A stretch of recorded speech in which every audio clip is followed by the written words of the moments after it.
Bienvenidos a la clase número 3 de la materia Metodología del Trabajo Intelectual del primer curso, sección segunda. En esta clase estaremos trabajando con la unidad número 2 sobre la lectura, los tipos y las características. Vamos a aprender sobre algunas técnicas de estudio, sobre la técnica del subrayado, la elaboración de esquemas, resúmenes, síntesis y sobre la toma de apuntes. La lectura. ¿Qué es la lectura? Es el proceso de significación y comprensión de algún tipo de información o de ideas almacenadas en un soporte y transmitidas mediante algún tipo de código, usualmente un lenguaje que puede ser visual o táctil. La lectura cada vez es valorada en las sociedades modernas, ya que facilita y perfecciona las relaciones humanas. La lectura es un verdadero camino hacia el conocimiento y la libertad. O sea, leer equivale a pensar, así como saber leer significa tener la capacidad de identificar las ideas básicas de un texto, captar los detalles más relevantes y brindar un juicio crítico sobre lo que se está leyendo. El proceso de lectura implica varias etapas. La primera es la visualización. Cuando visualizamos, observamos el texto que vamos a leer. Cada palabra absorbe una fijación ocular durante unos 200 a 269 milisegundos. Y en apenas 69 milisegundos se salta la siguiente letra, en lo que se conoce como movimiento sacádico. La velocidad de desplazamiento es relativamente constante entre unos y otros individuos, pero mientras un lector lento enfoca entre 5 y 10 letras por vez, un lector habitual puede enfocar aproximadamente una veintena de letras. También influye en la velocidad lectora el trabajo de identificación de las palabras en cuestión, que varía en relación a su conocimiento por parte del lector o no. Luego viene la fonación. La fonación se refiere a la articulación oral consciente o inconsciente. Se podría decir que la información pasa de la vista al habla. En esta etapa es la que puede darse la vocalización y la subvocalización. La siguiente etapa es la audición. Es cuando la información pasa del habla al oído, o sea, la sonorización intraauditiva es generalmente inconsciente. Y por último, tenemos la cerebración, que es cuando la información pasa del oído al cerebro y se integran los elementos que van llegando separados. Con esta etapa culmina el proceso de comprensión de la lectura. En la comprensión de la lectura debemos tener en cuenta los siguientes puntos. La capacidad para reconocer el significado de una palabra o frase en el contexto de las demás ideas. Implica la habilidad para entender e identificar lo fundamental de la lectura y la habilidad para identificar las relaciones entre las ideas para realizar el análisis y la síntesis de la información que hemos leído. Existen varios tipos de lecturas. Entre ellas tenemos la lectura mecánica, que es la habilidad para únicamente leer determinando el contenido que resulte interesante o importante para el lector e ignorando todo lo demás. Usualmente los lectores lo realizamos de manera involuntaria cuando leemos un periódico, una revista, un anuncio o un cartel. Luego viene la lectura fonológica. Es aquella en la que se lee un libro, texto o párrafo en voz alta, conservando las reglas de lectura que son la voz modulada, la pronunciación correcta de las vocales, consonantes, acentos y el respeto de las comas, puntos y aparte. Luego viene la lectura silenciosa. Este tipo de lectura es aquella que conocemos como leer con la mente. Usualmente la utilizamos cuando leemos libros para estudio personal, mensajes de email, teléfonos, revistas, periódicos. Después tenemos la lectura reflexiva. Es aquella lectura en la cual buscamos aprender algo nuevo, tratando de complementar con nuestra experiencia o bien investigado. Tenemos también la lectura rápida, que es cuando se lee entre líneas o párrafos, tratando de entresacar lo más relevante para el lector. Puede hacerse en silencio o en voz alta, usualmente es de tipo informativo y personal. Y la lectura oral, que es aquella que se manifiesta en voz alta, siendo agradable para quien lee y escucha y respeta las reglas de la lectura. La lectura tiene varias ventajas, las que le mencionaré son solo algunas de ellas.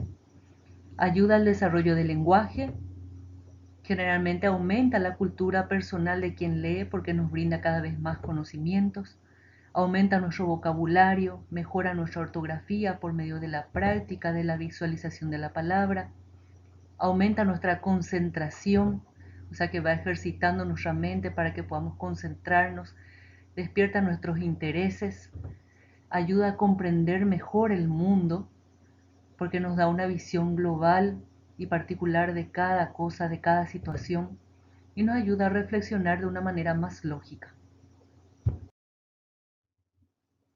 Les estaré mencionando algunas estrategias que todos deben seguir para mejorar su lectura comprensiva. Primero, leer el título del libro con el fin de imaginar el tema del texto. Luego, leer el texto completo sin detenerse para lograr una idea general.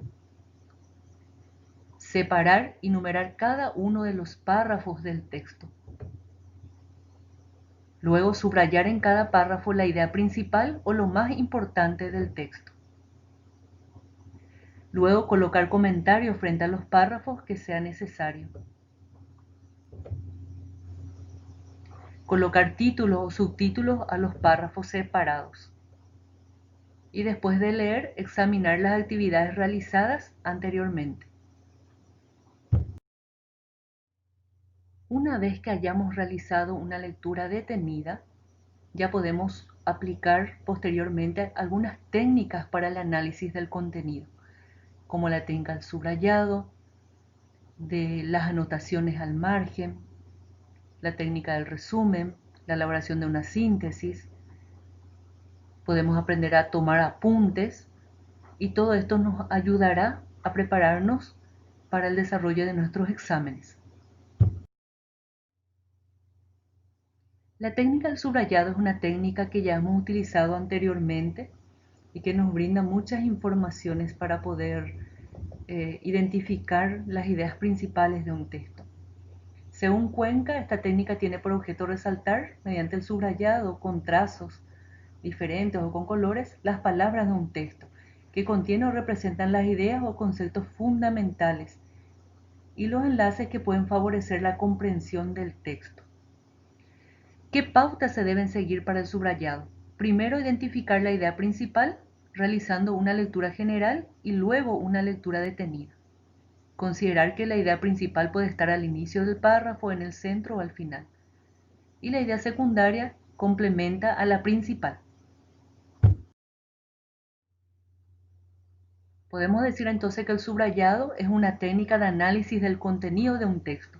Abre el camino para la fase de síntesis.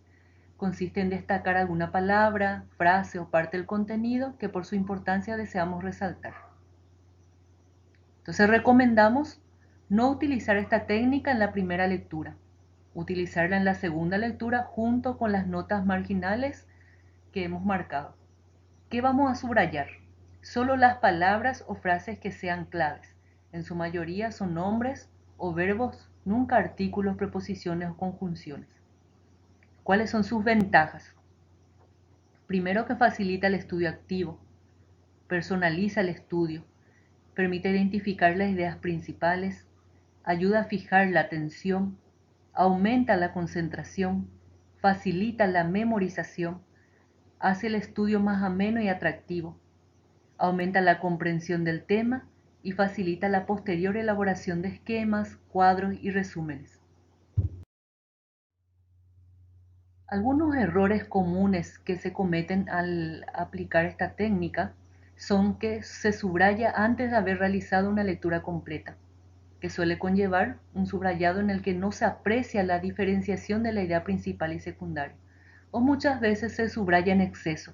Esto no nos ayuda, puesto a que a la hora de hacer una síntesis tenemos nuevamente que leer todo el subrayado y hacer entonces el análisis que no realizamos anteriormente.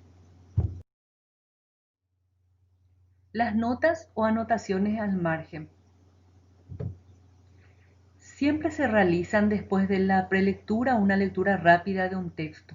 Estas notaciones devienen de las ideas principales que se van descubriendo en cada párrafo. Para ello se lee el párrafo por párrafo con ayuda de un diccionario cuando es necesario. También se puede elaborar las notas al margen haciendo preguntas, como por ejemplo de qué trata este párrafo, qué dice realmente, y las respuestas se van escribiendo en el margen izquierdo del texto.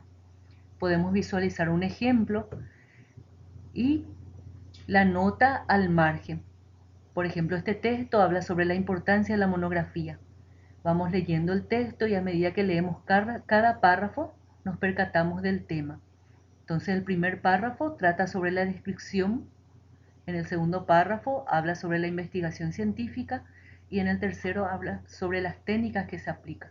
Entonces estos pequeños temas vamos anotando en el margen izquierdo.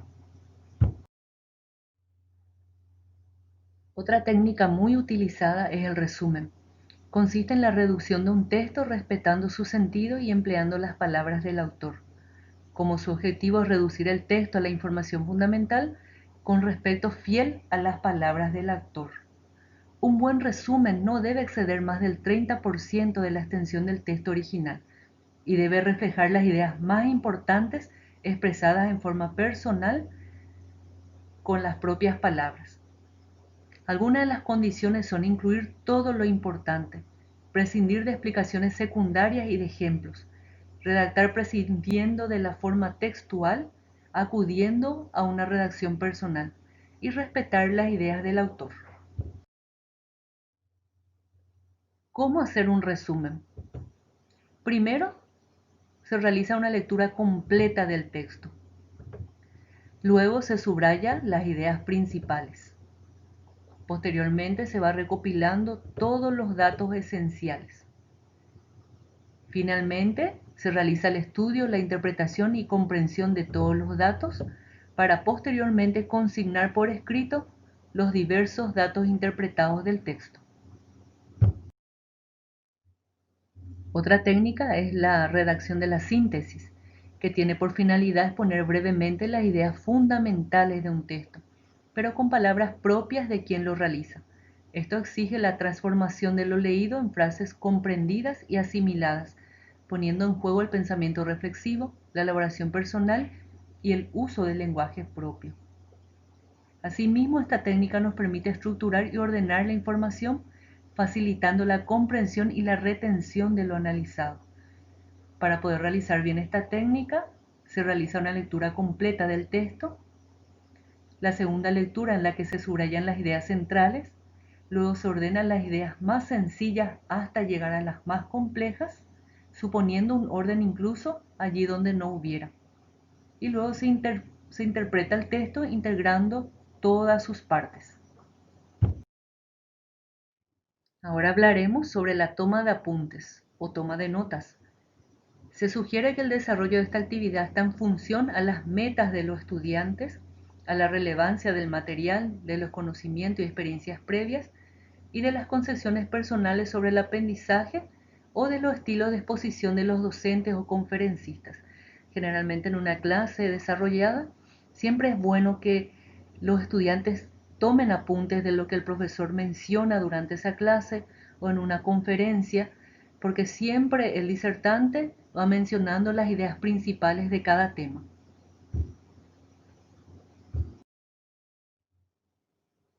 El sistema Cornell es un formato clásico para tomar apuntes.